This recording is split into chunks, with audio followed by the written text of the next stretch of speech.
সংসারের ওই দারুণ জ্বালা মরিস কেন জ্বলে, চলে যা তুই শান্তি পাবি বাবার কাছে গেলে।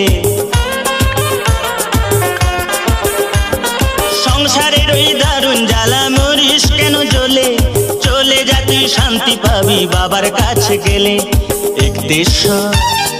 একদেশ্বরে চলে যাবি রে, সেখানে ঢালতে হবে শুশুনিয়ার জল। একদেশ্বরে চলে যাবি রে, সেখানে ঢালতে হবে শুশুনিয়ার জল।